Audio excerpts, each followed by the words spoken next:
start at the top. The fucking gold, man. Don't go about that. Oh, no, John. Romans chapter 9 and verse 1. I say the truth, in a Mashiach I lie not. My conscience also bring me witness in the Holy Ghost. Right, so Paul's just letting you know that what he's spitting right now is facts. He's talking facts in the spirit, right? That I have great heaviness and continual sorrow in my heart. For I could wish that myself were accursed from a Mashiach for my brethren, my kinsmen according to the flesh. Right, so he said that he wishes he could go through what Christ went through for his kinsmen, his brethren according to the flesh, as in the people who are in the same bloodline as him, people that share his blood, his fleshly brothers, man, right? And he said that he wishes he could go through what Christ went through for them, right? Read this. John 15 and 13. Greater love hath no man than this, that man lay down his life for his friends. Right, greater love. You can't show greater love to your friends than to lay down your life for them. You can't show greater love than that. And Christ, he laid down his life for the nation, man. That's great love. There's no greater love than that, right? Read. Go. This is the book of Romans chapter 5 and verse 7. For scarcely for a righteous man will one die. Right, so scarcely for a righteous man people will die. Even for a righteous man it's rare that someone will die for him, right? He said in Luke 15:13 that there's no greater love than to lie down your life for your friends. And he said, scarcely will people die for a righteous man. But Christ died for the wicked. You know, scarcely will someone die for a righteous man, but Christ died for the wicked. Yet peradventure for a good man, some would even dare to die. Verse 8. But Yahawah commended his love towards us, in that while we were yet sinners, a Mashiach died for us. Right, so there's no greater love than to die for your friends. People will rarely die for a righteous man, and Christ died for sinners. That's great love, man. And Paul's saying he wishes he could go through that. He wishes he could show that kind of love. That's right. Proud devil. Man, I'm the bread, boy. Just run around, I don't care. Carry on from Romans 9 and read verse 3 again. This is Romans chapter 9 and verse 3. For I could wish that myself were accursed for a Mashiach, for my brethren, my kinsmen according to the flesh, who are Israelite, Who are what? who are Israelites, to whom pertaineth the adoption. Whoa! He said, to whom pertaineth the adoption? The adoption pertains to the Israelites. Now, that doesn't seem to make sense if you consider Christianity. I mean, how can, if I have a son, I don't need to adopt him. He's already my son. So if Israel is already the Most High's children, why does the adoption pertain to them? Why do they need the adoption? Well, let's find out, right? Give me Jeremiah 17 and 4. Someone get me 2 Maccabees 4 and 7. Jeremiah chapter 17 verse 4. And thou, even thyself, shalt discontinue from thine heritage that I gave thee. So he said they will discontinue from our heritage. That's why we need the adoption, because we need to be brought back in. It's not about bringing other nations in, it's about bringing in the lost sheep back in. Who's got Lost ship. Nowhere. This is the book of 2 Maccabees chapter 4 and verse 7. But after the death of Seleucus, when Antiochus called Epiphanes took the kingdom, Jason the brother of Onias labored under hand to be the high priest. Right, so when Epiphanes, Antiochus, got hold of the Greek kingdom, obviously Israel being a province in Greece at that time, being in the part of that kingdom, Jason, the brother, Onias was a righteous high priest. And Jason, his brother, it said that he worked underhand to get the high priesthood, which means he kind of backdoored his brother. He kind of made sly deals and he did it the wrong way. Right, read on. Verse 8. Promising unto the king by intercession 360 talents of silver, and another revenue 80 talents. into the temple, right? He had money in his pocket. Verse 9. He had money in his pocket. Besides this, he promised to assign 150 more if he might have license to set him up a place for exercise and for the training up of youth in the fashions of the heathens, and to write them of Jerusalem by the name of Antiochians. Right, so there's a lot to unpack there. So he said that Jason offered money to get the high priesthood, and he also got license, which means permission, to set up a place of exercise and to train up the young ones in the Greek fashions, right? So when it says a place of exercise, there's nothing wrong with exercise, but they would do it in a freaky way. They would do it in idolatry. They would do it naked together, and they would just get weird with it.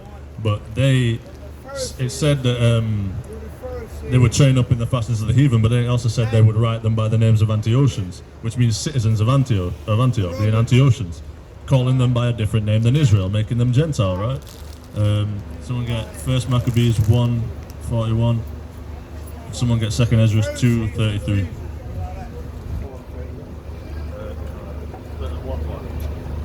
He doesn't know about him. He knows about him. But you know about him. This is 1 Maccabees chapter 1 and verse 41. Moreover, King Antiochus wrote to his whole kingdom that all should be one people. The what? That all should be one people. Right, so King Antiochus wrote that all should be one people. Never mind Israelites and Greeks. Let's all be Greek. That's what he was saying. And people consented to it.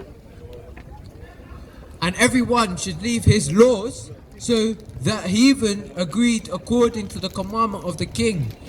Many of the Israelites consented to his religion and sacrificed unto idols and profaned the Sabbath. Right, so many Israelites agreed to do. Many Israelites agreed with this. Agreed that they would leave their laws, leave behind the heritage that the Most High gave them, and start being like the Greeks, right? Second 2:1. This is book of 2 Ezra chapter 2 and verse 32. I send unto you my servants the prophets, whom ye have taken and slain, and torn their bodies in pieces, whose blood I will require of your hands, saith the Lord. Thus saith the Almighty Lord, your house is desolate. I will cast you out as the wind doth stubble. Where you live? On him. 30, 32, 33, 32, 33. Can't, it's like it. It's the book of 2 Ezra chapter 2 and verse 32. Embrace thy children until I come, and shew mercy unto them, for my wells run over, and my grace shall not fail. His grace shall not fail. He'll always be merciful to us, right? Read. I, Esdras, receive a charge of the Lord upon the Mount Horeb, that I should go unto Israel. Unto where? But I should go unto Israel, but when I came unto them, they set me at naught. Right, so Ezra was given a charge to go to the Israelites, to go to his people and rebuke them, and when he did, they set him at naught. But look what he says about them. And despise the commandment of the Lord. Did what? And despise the commandment of the Lord. And therefore I say unto you, O ye heathens, Who? O ye heathen, that hear and understand, look for your shepherd.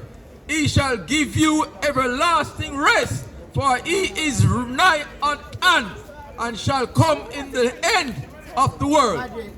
Right, so he called his own people heathens when they chose not to keep the law.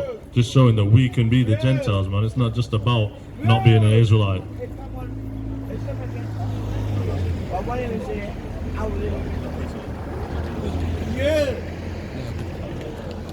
First Corinthians 12 and verse 2. You know that you were Gentiles carried away unto these dumb idols, even as ye were led. Right, so he said, ye know that ye were Gentiles when we're carried unto dumb idols, when we're led away to idolatry, as we just read in 2nd Ezra. They were committing idolatry. He went and rebuked them. He called them heathens because they were living as the heathens. And just like we read in Maccabees, when he was given permission to set up training up in the heathen customs and calling the people by Antiochians, not by Israelites, right?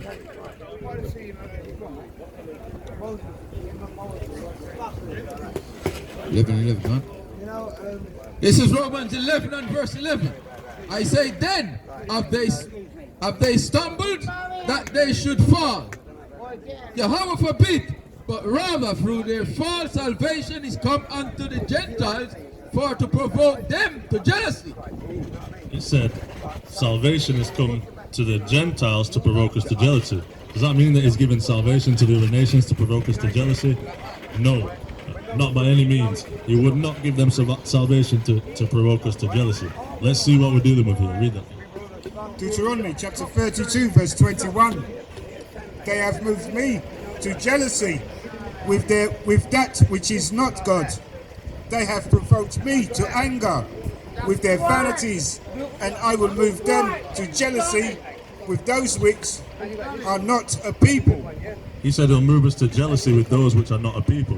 Now when it's saying those which are not a people, it's because it's talking about us when we're not keeping the laws. We're not considered Jews anymore, right? Or we're not considered. We still are Israelites. But I would provoke them to anger with a foolish nation.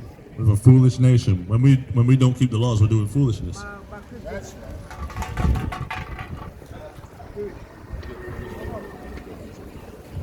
Kingsley Warrior. No?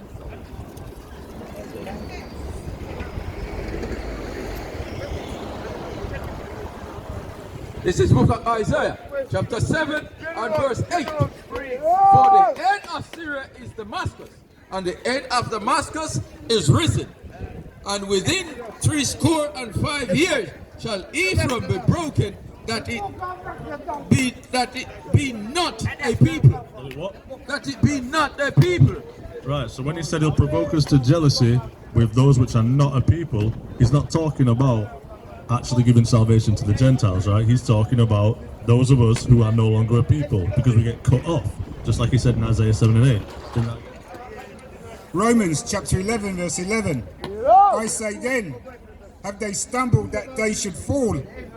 God forbid, but rather through their fall salvation is come unto the Gentiles for to provoke them to jealousy. Right, so it's the same thing. Provoke is quoting the Old Testament when he says that salvation has come to the Gentiles. He's talking about those of us whose grandfathers were out in the bathhouse getting weird with the Greeks. Right, that's what that is. And then, this is book of Jeremiah chapter 30 and verse 11. For I am with thee, said the Lord, to save thee. Though I will make a full end of all nations,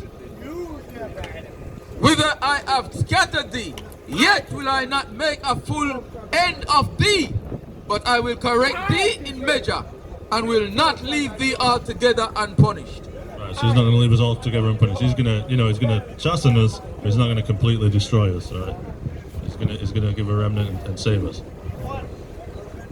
So we're just going to jump into Luke 15. Luke chapter 15 verse 11. And he said, a certain man had 2 sons, and the younger of them said to his father, Father, give me the portion of goods that falleth to me. And he divided unto them his living. And not many days after, the younger son gathered all together and took his journey into a far country. Right, so there's a man who has 2 sons. He's kind of giving them everything they need, kind of, pampered them, taking care of them, and then one of them's taking all his substance and going somewhere else, right? Read. And there wasted his substance with riotous living. And when he had spent all, there arose a mighty famine in that land, and he began to be want. So he's He's wasted all of his substance with riotous living by living foolishly. That's what we did. We wasted what the Most High gave us by living foolishly, right? And then a famine comes in the land, right? So what does he do? And he went and joined himself to a citizen of that country. Right, so he lost what he had, and now he's trying to gain it through these other people, right? And he sent him into his field to feed swine, and he would fain have failed his belly with husks that the swine did eat, and no man gave unto him. And when he came to himself, he said, how many hired servants have my fathers have bread enough and to spare? Right, so he's kind of being made to work for these other people, right? That's us going into bondage, right?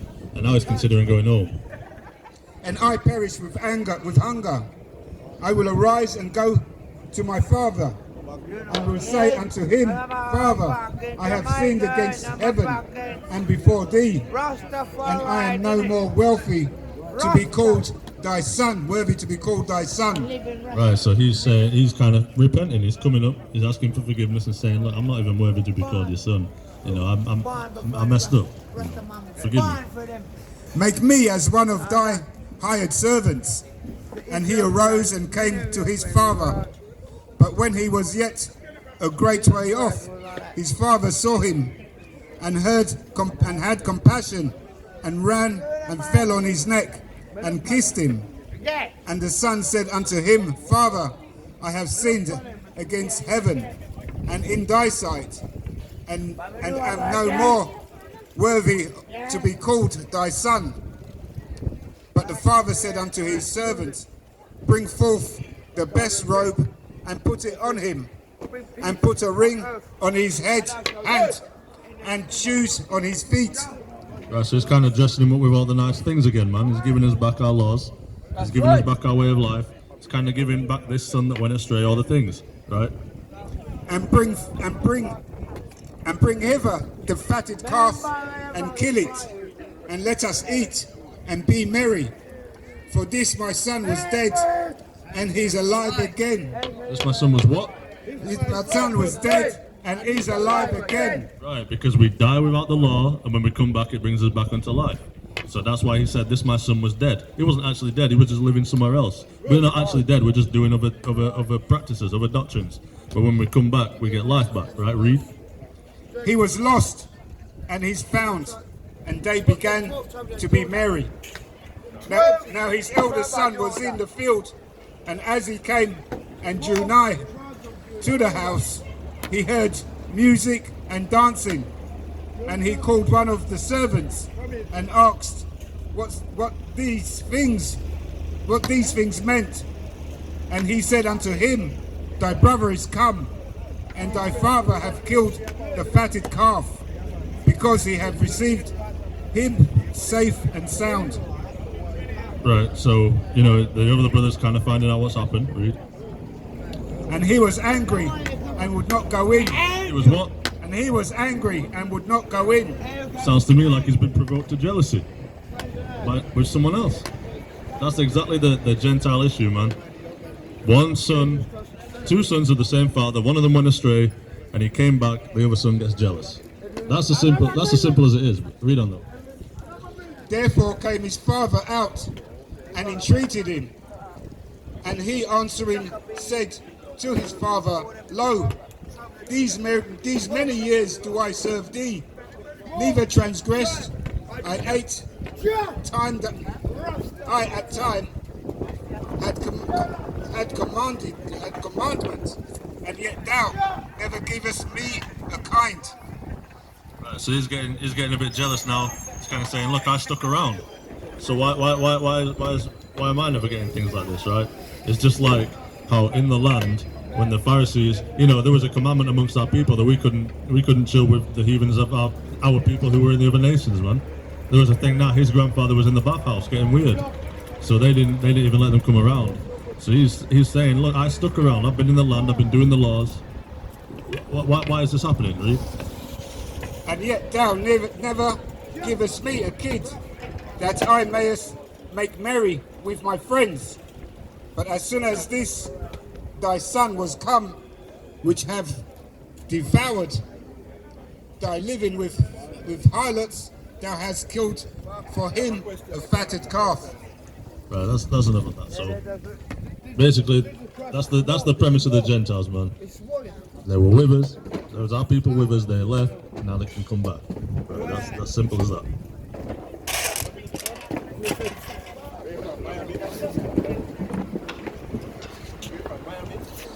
This is the book of Romans chapter 9 and verse 4. Who are Israelites, to whom pertaineth the adoption? So that's how the adoption pertains to them. They were his son. They went away. They could be adopted back. And the glory, and the covenants. What? And the covenants. The covenants, plural. So the old covenant is for us, and the new covenant is for us. It's not for the other people. And the giving of the law. And the what? And the giving of the law. The law was given to us. Both covenants were given to us. And the service of Yahawah, and the promises. So all the promises is for us, because that's according to the seed. Now, you got to ask yourself, why the hell would Paul be writing this to the Romans? Imagine being a Roman and reading this. Paul's like, yeah, my people get this, my people get this, and my people get this. As a Roman, you'd be like, why are you telling me this? Why are you telling me what your people, the blessings your people get? If I'm just a Roman, it's because it was the Romans, our people in Rome. Verse 5. Who are the fathers, and of whom according to the flesh a Mashiach came, who is over all, God bless forever. Amen. Right, so why is Paul going to be saying this to a bunch of Roman Edomites? Right. He's going to be saying, hey, my people get the glory, we get the covenant, we get the promise, we're blessed. As a Roman reading that, you'd be like, what are you telling me this for? You know? So that's how you know he's talking to our people. Someone, you read to verse 6.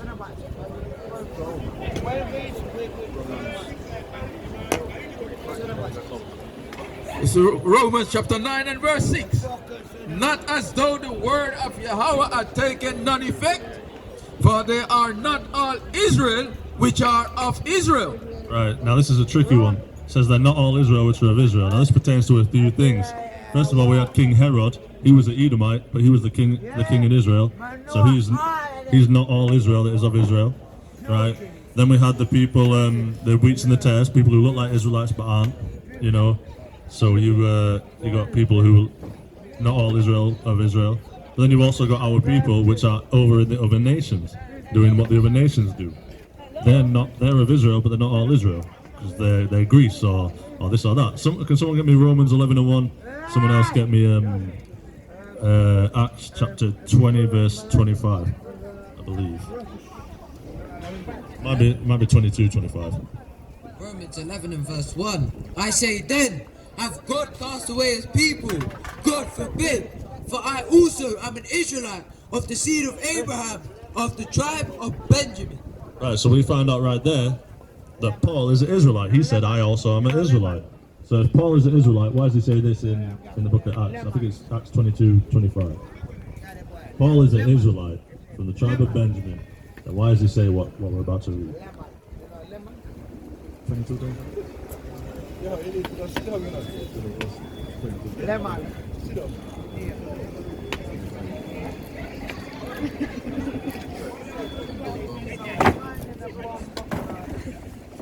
This is the book of Romans chapter 22 and verse 25.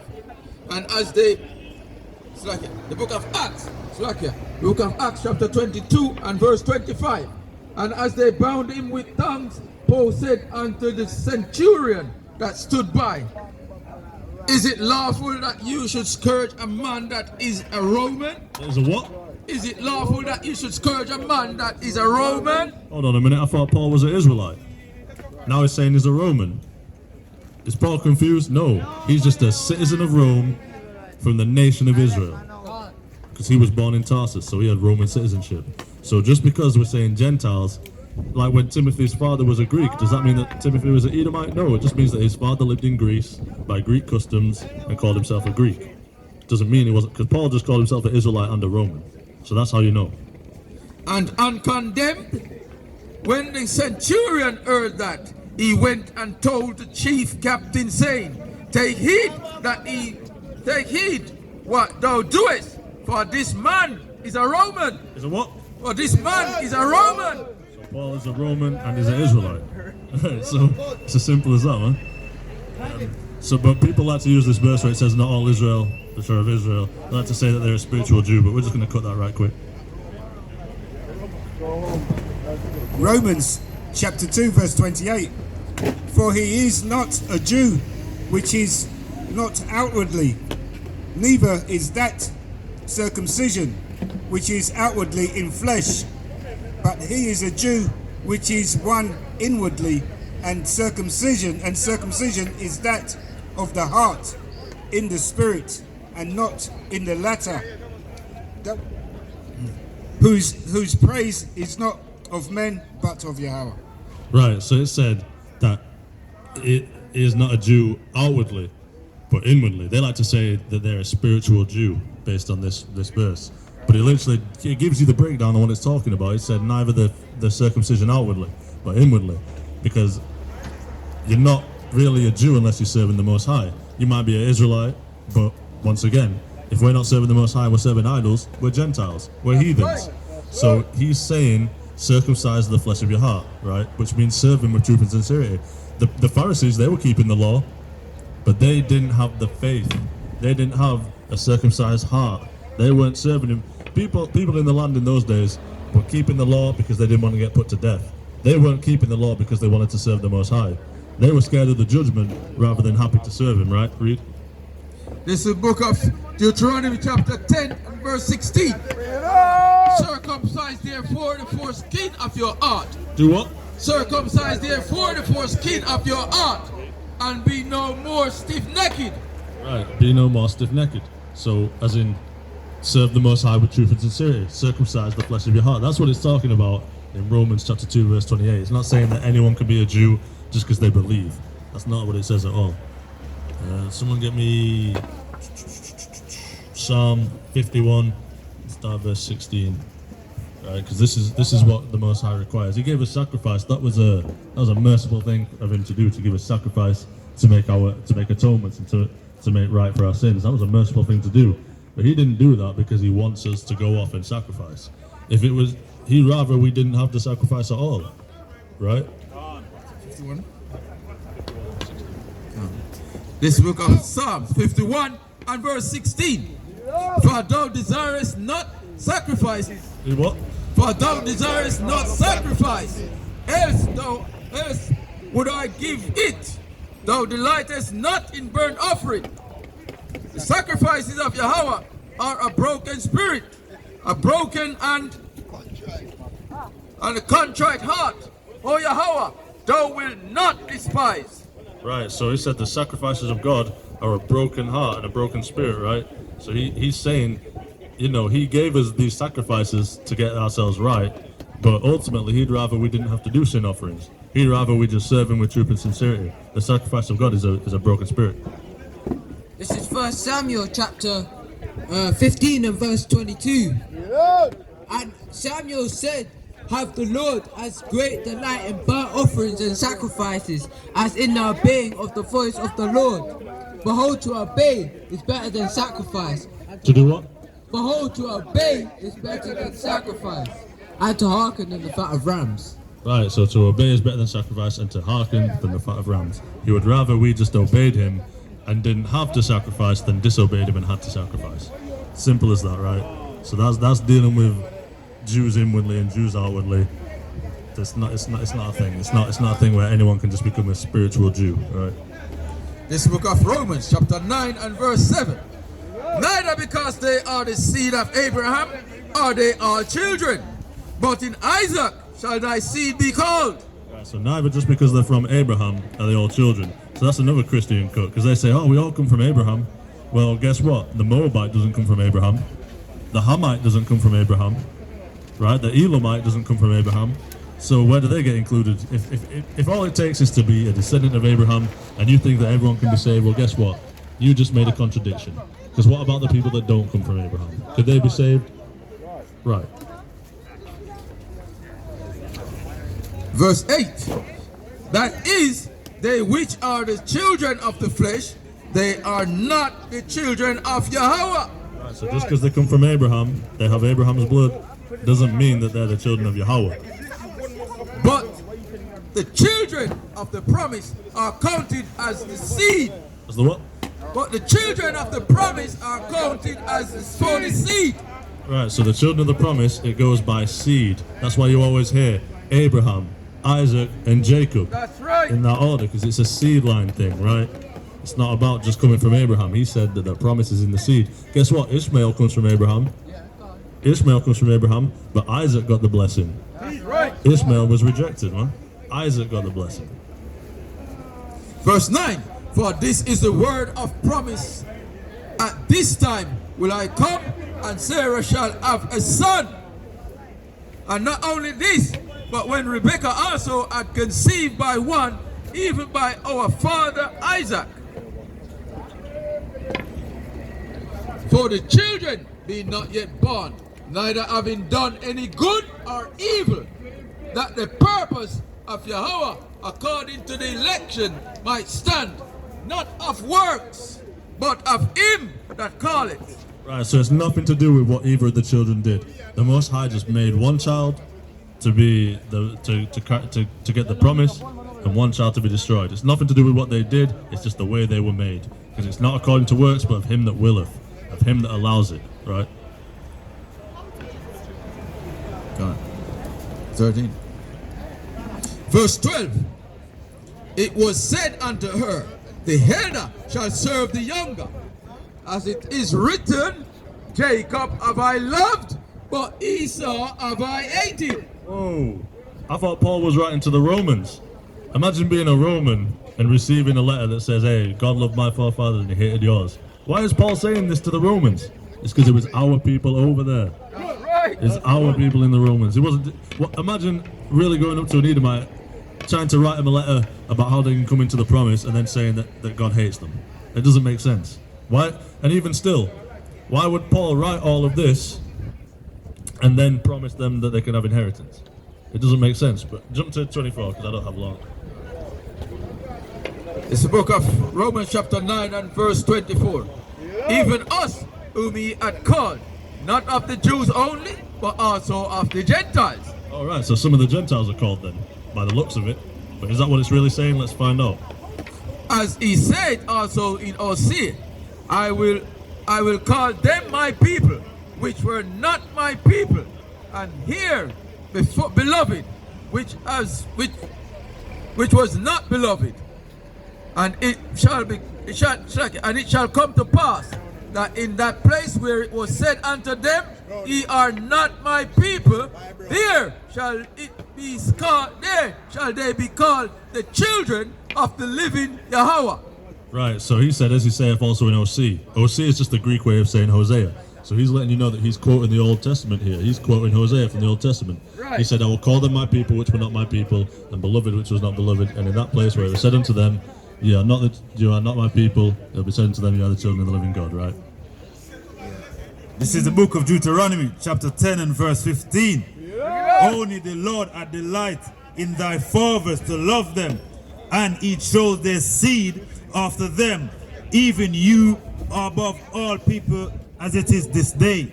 Right, so he delighted in our fathers and he chose that seed. That's the promise by the seed that he chose us, right?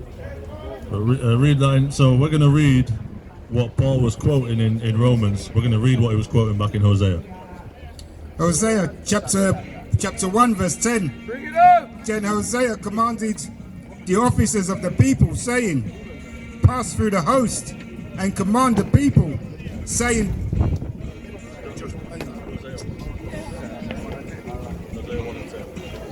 Chapter 1 and verse 10. Bring it up. Yet the number of the children of Israel, So the who? of the children of Israel, shall be as the sand of the sea, which cannot be measured nor numbered. And it shall come to pass that in the place where it was said unto them, ye are not my people, there shall be said unto them, ye are the sons of the living Yahawah. Right, so in Romans 9, when he said, not of us only, but also of the Gentiles, as it saith also in OC, I will call them my people, which were not my people. the exact same thing that's just been said.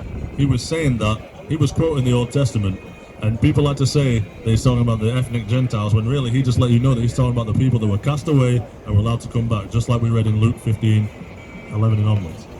So that's the issue with Romans 9. You know, it's so powerful in destroying Christianity, but Christians might isolate a verse out of there and try and use it to weaponize against you. But if you just study this chapter and make sure you got this chapter down, Christianity is nothing, man. It's easy to destroy. But can't. This is book of Acts, chapter 26 and verse 22. Having therefore obtained help of Yahawah, I continue unto this day, witnessing both to small and great, saying none other things that those which the prophets and Moses did say should come. Right, that's a cut right there. He's saying nothing new. He's saying nothing that the prophets and Moses didn't already say. And we know that they talk about Israel's salvation. That's my time, so I'm going to let the next mic speaker come up.